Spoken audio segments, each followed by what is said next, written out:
Hello, those concerned and interested. Greetings. I don't know, I am going to say this, but I've been reluctant, thinking, and for how many years now, going insane with voices and all, and this force on me, pressing, pressurizing, and chronic fatigue. So I sought help on the internet, and I met this Sayyid in Karachi on the internet, Sayyid Yusuf Zaidi, and I wanted to be a sincere, good Muslim, Shia Muslim, and sincerely follow the principles of my religion. I even packed all my the music song cassettes, threw some away, packed some in the luggage, and wanted to devote myself completely, truly to Shia Islam. I have a history of religious belief because my faith, my parents' faith was very strong. My mother lost her firstborn girl, and then my father took help prayers from Allama Rashid Torabi. So that's when I was born, and I survived. My mother wasn't well, and so there were many complications. It's a complicated thing. So we tried to seek help from my mother, but she never got well. In fact, just before she died, it was like hell in our house, and even my condition worsened like hell. So Sayyid Yusuf Zaidi's help didn't really work, and he then went to London, and from there he messaged a reply to me saying that I should see a psychiatrist because my mental health is deteriorating. And my mother would not agree to me going to a psychiatrist and taking any medication, because she said that she had prayed at Hazrat Abbas's alam that her children will not take any psychiatric medication. She even got very upset when she heard that when my father had taken help from a Sayyid in Dubai, a Shia Muslim, and he said that I should find a psychiatrist. So I told my mother, and she was very, very upset. She said, "No way, you're not going to a psychiatrist. They will give you pills and you will become like me." But now recently there are better pills than there were before. However, the pills don't suit me. So recently I've been again contemplating when I would leave Shia Islam. Isn't it high time now? Now you should leave. But I keep clinging on. And so a religious person would say that this is a test from God. So we're not allowed to say anything against our religion. But then there have been people, Muslims, Shia Muslims, who have said against each other, not caring for one another as one should be, and there's negligence, there's hypocrisy, and all this, a lot of things going on. And so I felt that Sayyid Yusuf Zaidi's help was negligence, irresponsible, because I started to have these voices and all. And about leaving this attachment from my principal, Mrs. Munira Gulzar, this was one of the biggest factors. Actually, I know how it is when you get help from God, you gracefully leave the person. With the grace of God, it's a different thing when that grace comes to you. And in this, Sayyid Yusuf Zaidi, when I told him if he could pray that I leave Mrs. Munira Gulzar and not trouble her with wanting any of her time or anything, it just didn't work out properly.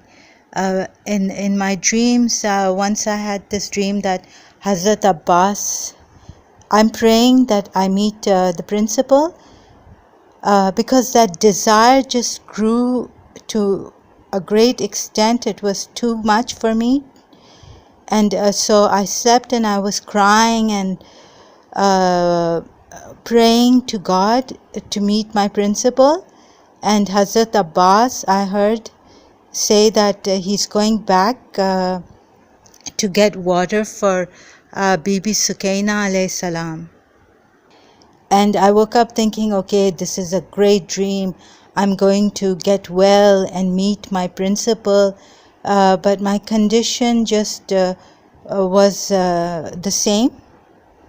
And before that, I couldn't leave the internet because the same thing, it was the people who were helping me stay away from the principal. I even told them that I am using you people to stay away from the principal. Is that okay with you people? Because I didn't want to use my friends or anyone. So anyhow, on one dream I had that Shahzada Ali Asghar alayhi salam, 6 months old infant son of Imam Hussein alayhi salam, who was martyred in Karbala, is sending me on the internet computer, and it's being printed, but I don't see the letter. It's a love letter to me from my principal, but Shahzada Ali Asghar alayhi salam is sending me. And also another dream. So these are like spiritual reasons why now I feel that this could be a test from God, but should I suffer so much? Should this test keep going on? And someone is paying for my living. I mean, working here hard, my family member. And I'm like a mad person. So in one of the dreams, I find Hazrat Fatima Zahra Salamullah Alaiha's grave. And at her grave, I'm praying, crying, or really like very, yearningly pining and praying that I don't miss Mrs. Munira Gulzar and that I stop missing her. Because, love is something for the other person to have a good life, freedom, and to live their life freely and happily. And in the highest good for all. And Mrs. Munira Gulzar, she's dedicated, such a diligent, devoted principal, and has a big family. So I didn't want to stand in their way, her and her sister's way. So spiritually also, like I feel that in my religion I failed. to become a good person, or like you give up your desires, or they somehow, when the grace of God comes, then your desire becomes blessed. It gets sublime, and it changes to some charitable social work, doing good for others.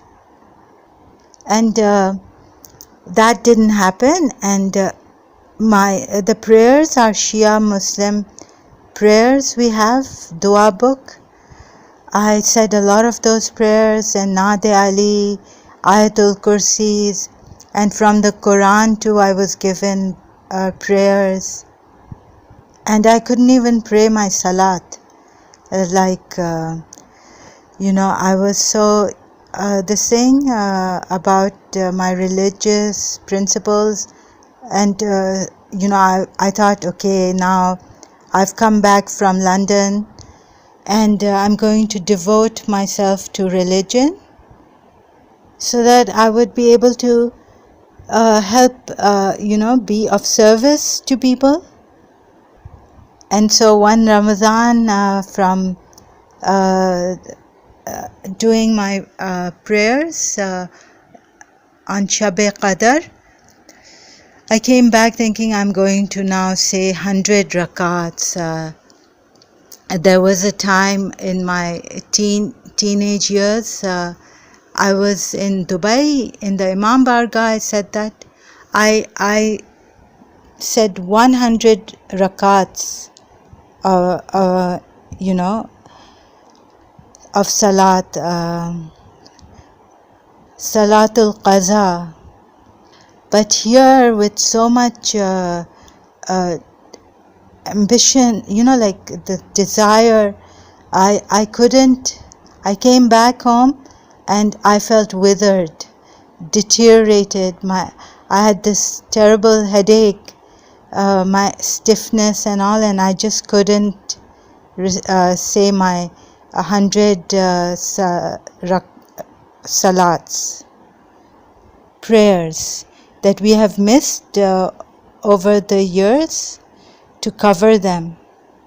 So last night I had this dream of, if you say salawat, Durood Sharif, it's the best ruqiyah, the best form of prayer to keep oneself safe from black magic, sorcery and all, witchcraft, and evil eye and envy.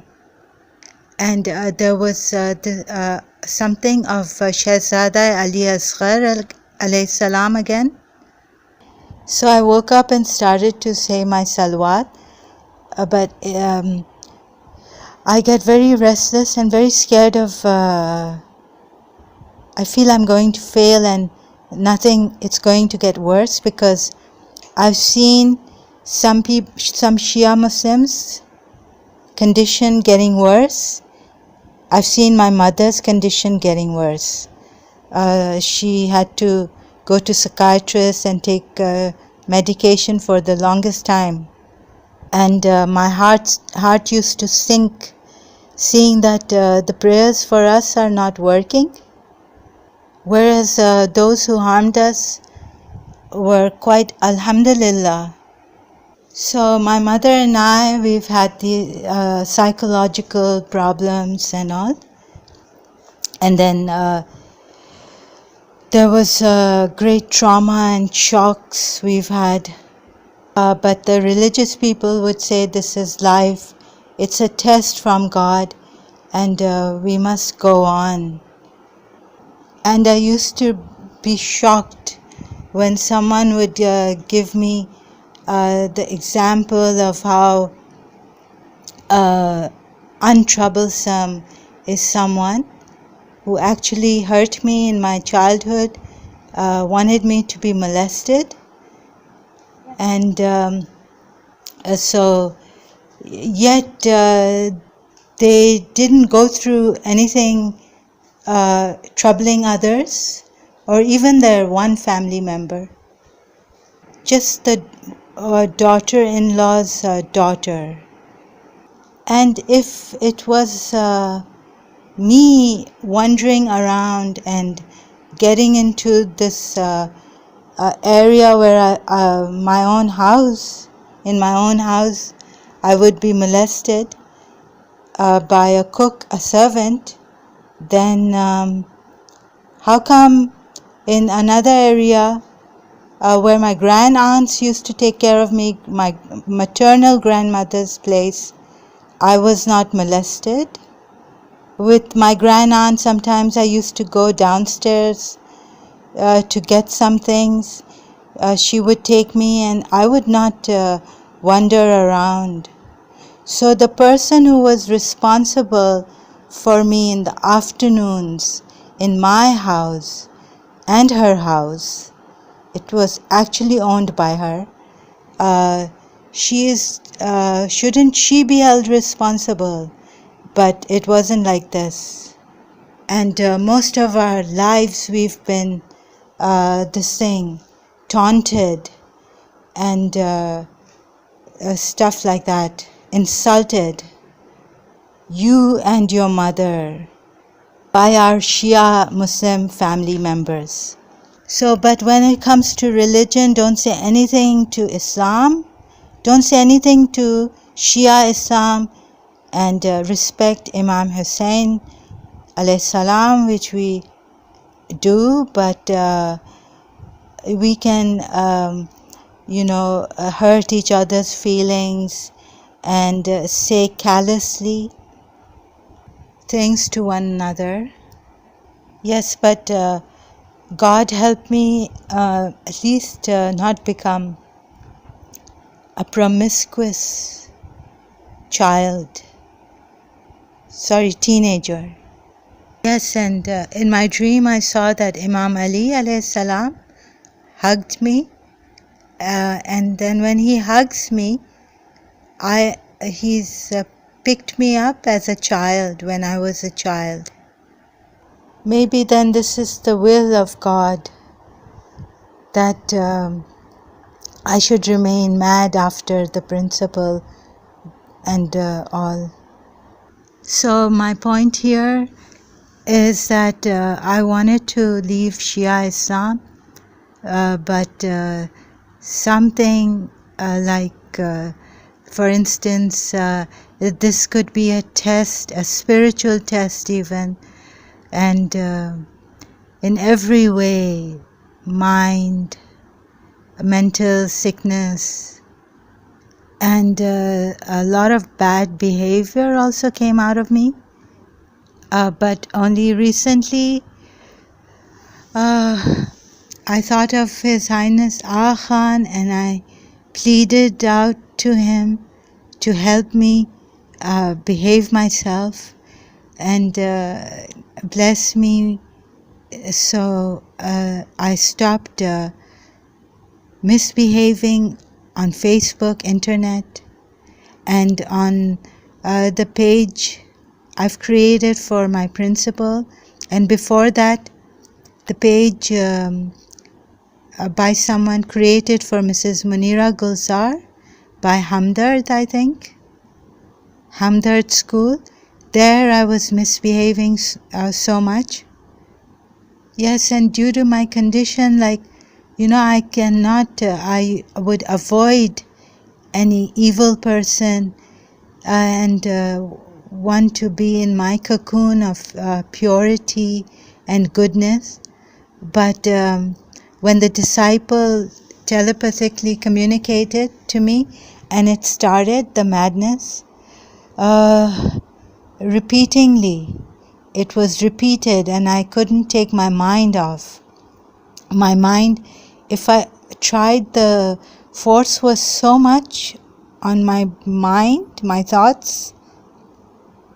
This person is your enemy.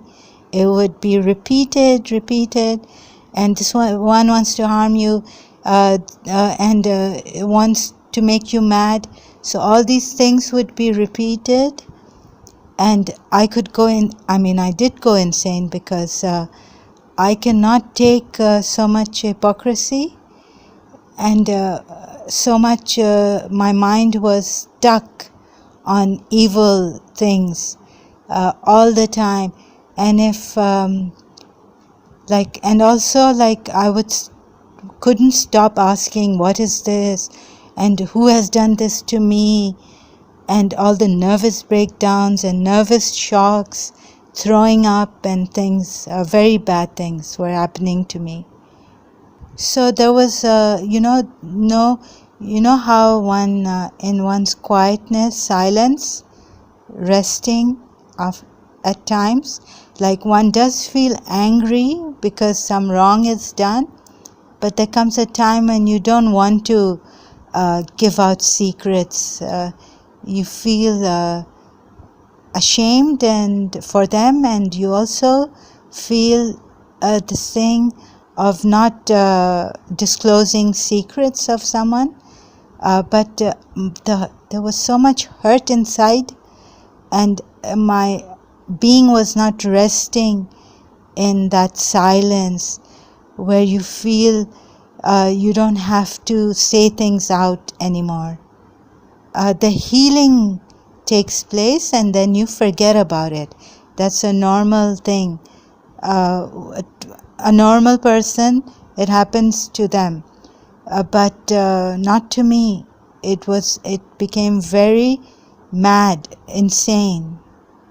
And I was also thinking, if it's Hazrat Fatima Zahra Salam Allah Alaiha telling me, then shouldn't I have this strength to stop saying anything or bringing out the secrets, or because I was thinking that it's from God telling me, and they were just coming out. I was out of control, and I survived all this because feeling that I would get well. I had faith in my religion. Even then, it's a test. I would start telling myself this, and because I, have the principle and love for the principle and faith in the miracles of God and answered prayers. But then they started to give me these voices against the principle that God forbid she was being raped. That would be the greatest madness and nightmare, which would take me out of my bedroom to my mother's bedroom, and totally like in a nervous shock, unable to do anything. And once I was just sitting in my mother's bedroom thinking, thank God my mother is well. They didn't do this to my mother, because I couldn't stand still, but the way I was holding myself, I don't know how. And then I started to think, no, everyone has a wali inside, a saint inside of them, a divine spark.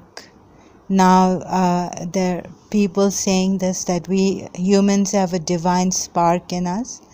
But at that time it was you have a saint inside you. But yet it wasn't giving me that healing, soothing feeling. But the only thing I was thanking God for was that my mother, being on psychiatric medication, didn't have this on her. So yes, I just can't bear to see people suffer.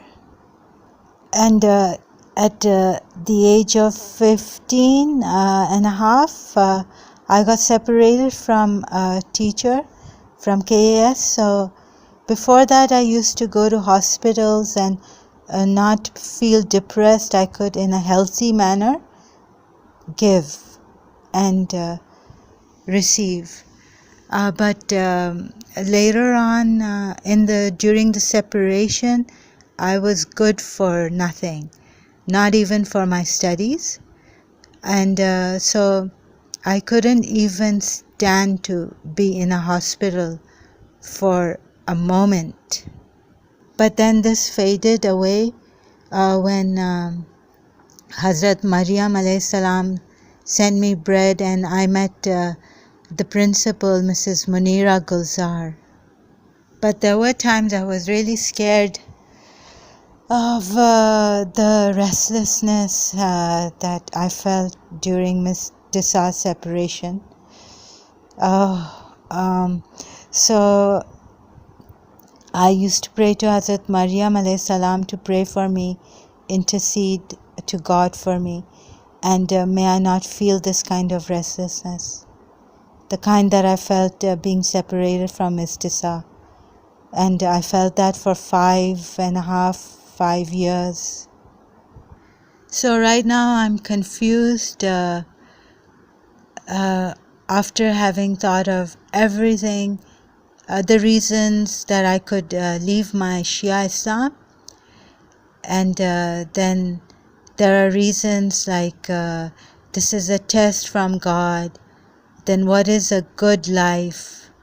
I mean, according to our religion, we must bear patiently, and challenges are there in life, like His Highness Aga Khan said, but we must, what we are told in our religion is to bear patiently. But bearing patiently, I couldn't even bear patiently. Although there's a verse I remember from the Quran now, for the sake of thy Lord do thou endure patiently. And about believers being tested, so they God has a go at them. You say you believe, but that you would not be tested, is another verse from the Quran, I think Surah Ankabut's verse. And so believers are sometimes tried and tested so much. However, God doesn't give someone a test or a burden more than they can bear with. And I'm a bit shocked because this love, whatever we have with between me and Mrs. Munira Gulzar, I mean, God forgive me for saying this, but if God had sent me a love letter, God, everyone believes, a lot of people believe in God, no matter what religion you come from, Christian, Judaism, and Hinduism, etc. But a 6 months old martyr of Karbala, at Karbala, Imam Hussein alayhi salam's son, infant son, sending me a love letter conveying Mrs. Munira Gulzar's love for me. That was just, it's too beyond words and my mind. And so salutations and salams to Rabab, that mother in Karbala who gave her 6 months old son.